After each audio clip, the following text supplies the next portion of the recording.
Welcome to learn something new channel. आज हम 10वीं कक्षा का पाठ नंबर 4 अभिनव मनुष्य इस कविता को देखने जा रहे हैं। इस कविता के कवि हैं रामधारी सिंह दिनकर। तो सबसे पहले उनका हम कवि परिचय यहाँ पर देखेंगे। ये रहा कवि परिचय। कवि रामधारी सिंह दिनकर जी का जन्म ईस्वी सन 1908 को बिहार प्रांत के मुंगेर जिले में हुआ। पहले वे रेडियो विभाग में काम करते थे, बाद में एक सरकारी कॉलेज के प्राध्यापक बने। आगे चलकर वे भारत सरकार के हिंदी सलाहकार के पद पर नियुक्त हुए। ईस्वी सन 1974 को इनका देहावसान हुआ। तो यहाँ पर देखिए, इनका जन्म जो है 1908 को बिहार राज्य के मुंगेर जिले में हुआ था।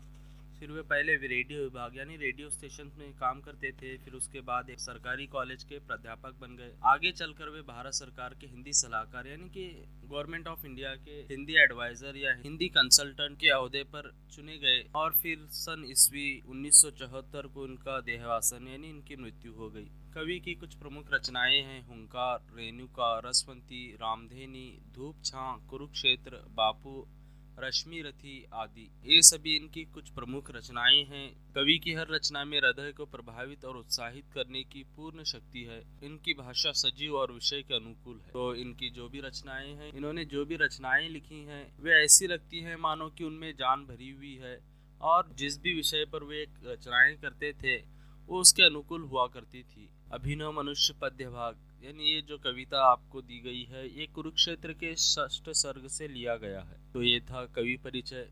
तो इस कविता का आशय यहाँ पर देखते हैं हम। तो ये था कवि परिचय। आगे हम इस कविता का आशय देखेंगे। इस पद्य भाग में वैज्ञानिक युग और आधुनिक मानव का विश्लेषण हुआ है। इस कविता में जो वैज्ञानिक युग मॉडर्न एज का जो जमाना है उसके बारे में, और आधुनिक मानव यानी आज का जो इंसान है, मॉडर्न एज का जो इंसान है, उसके बारे में इस कविता में बताया गया है। कवि दिनकर जी इस कविता द्वारा यह संदेश देना चाहते हैं कि आज के मानव ने प्रकृति के हर तत्व पर विजय प्राप्त कर ली है, परंतु कैसी विडंबना है कि उसने स्वयं को नहीं पहचाना, अपनी भाईचारे को नहीं समझा। प्रकृति पर विजय प्राप्त करना मनुष्य की साधना है।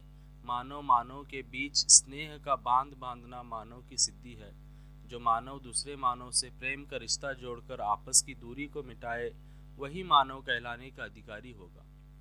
तो इस कविता में यह दिखाया गया है कि आज का मानव जो है, प्रकृति के हर तत्व पर उसने विजय प्राप्त की है, परंतु उसने अपने आप को नहीं पहचाना। यहाँ पर कवि कहना चाहते हैं कि उसने अपने भाईचारे को नहीं समझा, कि प्रकृति पर विजय पाना तो सिर्फ एक मानव की साधना है, परंतु उसकी जो सिद्धि है, उसकी जो असल कामयाबी है, वो मानव से आपस में एक दूसरे से स्नेह का बांध बांधना है, या एक दूसरे से आपस में प्रेम करना, भाईचारे के साथ रहना, और जो भी दूरियां हैं आपस में उसे मिटाते हुए एक दूसरे के साथ रहना चाहिए।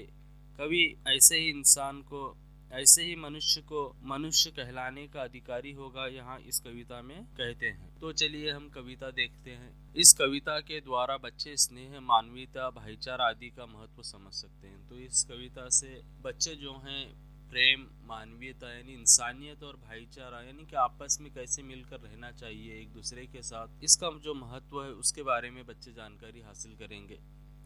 तो चलिए कविता शुरू करते हैं। आज की दुनिया विचित्र नवीन, प्रकृति पर सर्वत्र है विजयी पुरुष आसीन। हैं बंधे नर के करों में वारी विद्युत भाप, हुक्म पर चढ़ता उतरता है पवन का ताप। है नहीं बाकी कहीं व्यवधान, लांघ सकता नर सरित गिरी सिंधु एक समान। यहाँ पर देखिए कवि क्या कहना चाहते हैं कि आज की दुनिया जो है विचित्र और नवीन है, यानी कि एक अलग है और नई है, क्योंकि यहाँ की जो प्रकृति है उस पर मनुष्य ने विजय प्राप्त की है। और मनुष्य के करों में, करों का अर्थ है हाथ, हस्त, तो मनुष्य के जो हाथों में है वारी, विद्युत भाप, ये सभी बंधे हुए, यानी कि मनुष्य के हुक्म पर ये सभी काम करने लगते हैं। हुक्म पर चढ़ता उतरता है पवन का ताप, ताप यानी भाष्प। मनुष्य ने इतनी प्राप्ति की है कि मनुष्य के हुक्म पर जो पवन का ताप है वो भी चढ़ता और उतरता है नहीं बाकी कहीं व्यवधान, कि अभी कोई ऐसी कोई बाधा या रुकावट या बीच में कोई पर्दा नहीं है कि मनुष्य वहां तक ना जा सका हो, या ऐसी कोई चीज नहीं है जिसे इंसान आज ना जानता हो। लांघ सकता नर सरित गिरी सिंधु एक समान। तो यहाँ पर सरित का अर्थ है नदी, गिरी का अर्थ है पर्वत, और सिंधु का अर्थ है समुद्र, यानी कि एक समान। यानी कि मनुष्य आजकल जो है पर्वतों में से भी रास्ता निकाल रहा है, नदियों और समंदरों को पार कर रहा है। इन पंक्तियों में यही बताया गया है कि मनुष्य ने जो है प्रकृति के हर तत्व पर विजय प्राप्त की है। आगे देखिए, यह मनुज जिसका गगन में जा रहा है यान, कांपते जिसके करों को देख कर परमाणु।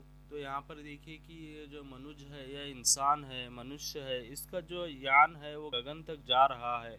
यानी कि आज जो है, आज का जो मनुष्य है वो सिर्फ हमारी दुनिया तक ही नहीं रहा, यानी बल्कि हमारी दुनिया छोड़ के जो इतर ब्रह्मांड है, अलग जो दुनिया है, वहाँ पर भी जाने की कोशिश कर रहा है और जा चुका है। जैसे चांद है, मंगल ग्रह है। कांपते जिसके करों को देखकर परमाणु, कर का अर्थ है हाथ, यानी कि परमाणु भी इंसान के हाथों को देखकर कांपने लगे हैं। आगे देखिए, यह मनुष्य जो सृष्टि का श्रृंगार, ज्ञान का, विज्ञान का, आलोक का आगार, व्योम से पाताल तक सब कुछ इसे है ज्ञेय, पर न यह परिचय मनुष्य का, यह न उसका श्रेय।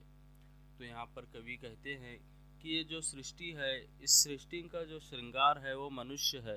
यानी कि हर एक चीज़ का श्रृंगार होता है, यानी कि हर एक चीज़ जो खूबसूरत लगती है वो किसी न किसी चीज़ से खूबसूरत लगती है। तो वैसे ही ये जो दुनिया है या जो अर्थ है, इंसानों से खूबसूरत लगती है, सुंदर लगती है। ऐसे ही कभी आगे कहते हैं, इंसान के पास पूरा ज्ञान आ चुका है, यानी बहुत कुछ वो इंसान जान चुका है, आलोक का आगार है। कभी कहते हैं कि इंसान जो है, इंसान के पास ज्ञान है, विज्ञान है, यानी कि वो आजकल नई नई खोजें कर रहा है, नई नई तकनीकें इस दुनिया में ला रहा है। आलोक का अर्थ है प्रकाश या उजाला, आगार का अर्थ है घर, यानी कि एक प्रकाश का भंडार है, यानी कि नई नई खोजें मनुष्य कर रहा है। व्योम से पाताल तक, यानी आसमान के ऊपर से लेकर जमीन के नीचे तक, पाताल तक इंसान को सब कुछ पता है, मनुष्य को सब कुछ पता है, पर न यह उसका परिचय। तो यहाँ पर कवि क्या कहते हैं, इसका ये पता होना या नई नई खोजें करना, ज्ञान के बारे में जानकारी हासिल करना, यह उसका श्रेय या सिद्धि साधना नहीं है। कवि कहते हैं, श्रेय उसका बुद्धि पर चैतन्य उर की जीत, श्रेय मानव की असीमित मानवों से प्रीत, एक नर से दूसरे के बीच का व्यवधान, तोड़ दे जो बस वही ज्ञानी, वही विद्वान और वही मानव भी। यहाँ पर कवि कहते हैं कि जो अपने चैतन्य उर, यानी कि अपनी बुद्धि पर अपने उर हृदय की जीत हासिल कर ले, इंसान जो बुद्धि से ज्यादा दिल से काम करे, एक दूसरे के बारे में सोचे और एक दूसरे से प्रेम करे, और आपस की जो कुछ भी दूरी है या मनमुटाव है उसे दूर करते हुए आपस के साथ भाईचारे के साथ रहे। कवि ऐसे ही इंसान, ऐसे ही मनुष्य को ज्ञानी और विद्वान कहते हैं और वही मानव कहलाने के लायक है, ऐसा कवि ने इस कविता में बताया है। तो ये कविता थी आपकी अभिनव मनुष्य। आप सभी का इस वीडियो को देखने के लिए धन्यवाद। अभी तक आपने इस चैनल को सब्सक्राइब नहीं किया है तो प्लीज़ सब्सक्राइब करें।